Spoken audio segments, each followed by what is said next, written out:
तो आज जो कहानी हम सुनने जा रहे हैं वो एक डायरी के पन्नों से निकल कर आई है। एक ऐसी कहानी जो आधी रात के अंधेरे और एक बिल्कुल सुनसान रेलवे स्टेशन पर शुरू होती है। जरा सोचिए, एक पुराना बिल्कुल वीरान रेलवे स्टेशन जहां हवा की सरसराहट के अलावा और कोई आवाज नहीं आती। ठीक इसी जगह से एक स्टेशन मास्टर की डायरी मिली है। तो चलिए बिना देर किए सीधे उन्हीं के शब्दों में सुनते हैं कि उस रात आखिर हुआ क्या था। तो ये सब शुरू होता है डायरी के पहले पन्ने से, जो उस माहौल के बारे में बताता है जहां इस पूरी कहानी की नींव रखी गई। ये पूरी कहानी सिर्फ 4 रातों की है, 4 खौफनाक रातें, और सब कुछ इतनी तेजी से हुआ कि हर गुजरती रात के साथ डर और भी गहरा होता चला गया। तो 15 अक्टूबर 1987 डायरी की पहली एंट्री में उस अकेलेपन को महसूस किया जा सकता है। स्टेशन मास्टर लिखते हैं कि चारों तरफ बस गहरा सन्नाटा है, एक ऐसा सन्नाटा जो शायद किसी आने वाले तूफान का इशारा था। और फिर इसी गहरे सन्नाटे को तोड़ने के लिए अगली ही रात एक बिन बुलाया मेहमान आ पहुंचता है। जरा सोचिए, रात के ठीक 2 बजे हैं और अचानक एक ट्रेन की सीटी सुनाई देती है। लेकिन टाइम टेबल में तो इस वक्त कोई ट्रेन है ही नहीं। प्लेटफॉर्म पर एक पुरानी कोयले वाली ट्रेन आकर खड़ी हो जाती है। खिड़कियों से हल्की पीली रोशनी आ रही है, पर ना कोई गार्ड है, ना कोई स्टाफ और ना ही कोई आवाज। बिल्कुल एक भुताहा नजारा। और कमाल की बात यह है कि जब सुबह हुई तो ट्रेन वहां थी ही नहीं, गायब। पटरियों पर एक खरोंच तक नहीं, बस हवा में जले हुए कोयले की एक हल्की सी महक तैर रही थी, जैसे वो इस बात का सबूत हो कि रात में जो हुआ वो कोई सपना नहीं था।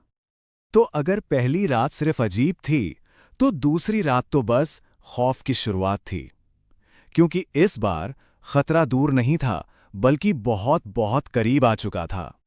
देखिए, पहली रात ट्रेन दूर प्लेटफॉर्म 3 पर थी, लेकिन दूसरी रात वो ठीक मेन प्लेटफॉर्म पर आके रुकी थी। और जो सबसे डरावनी बात थी वो ये कि एक डिब्बे का दरवाजा खुला हुआ था, जैसे किसी का इंतजार हो रहा हो या जैसे कोई बुला रहा हो।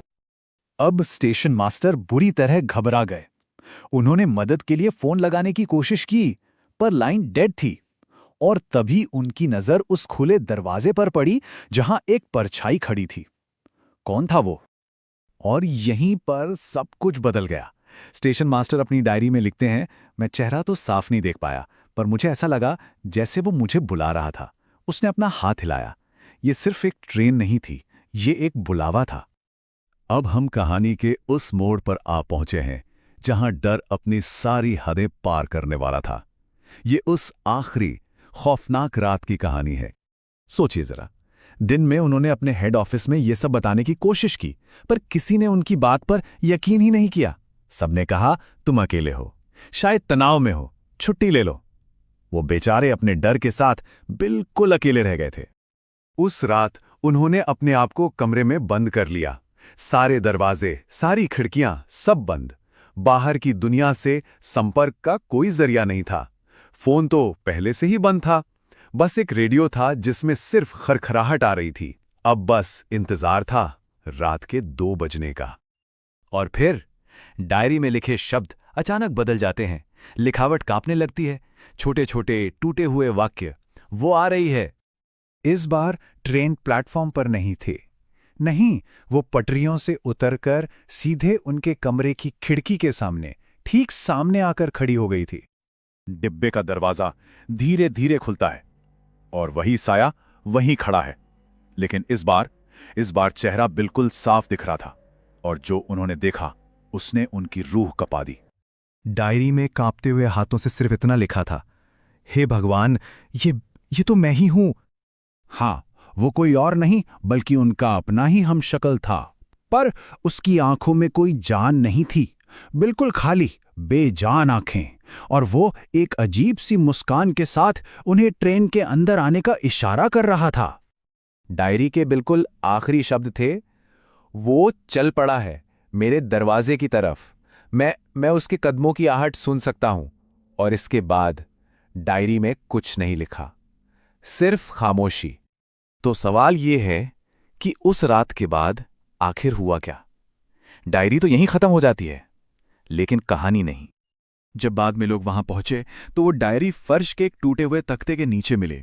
स्टेशन मास्टर, उनका कोई पता नहीं चला, वो जैसे हवा में गायब हो गए थे। और बस यहीं से इस जगह की एक नई किंवदंती ने जन्म लिया। आज भी वहां के लोग कहते हैं कि जब भी घना कोहरा छाता है तो वो भूतिया ट्रेन आज भी उस स्टेशन पर आकर रुकती है और उसमें से एक साया उतरता है और चुपचाप प्लेटफॉर्म पर खड़ा हो जाता है, जैसे आज भी किसी का इंतजार कर रहा हो। तो आखिर में बस एक ही सवाल बचता है, क्या ये सब उस स्टेशन मास्टर के अकेलेपन और तनाव में डूबे दिमाग का एक वहम था, या फिर वो वाकई उस रात उस ट्रेन में सवार हो गए थे और आज भी उसी में सफर कर रहे हैं? इसका जवाब शायद हमेशा के लिए उस सुनसान प्लेटफॉर्म की खामोशी में ही कैद रहेगा।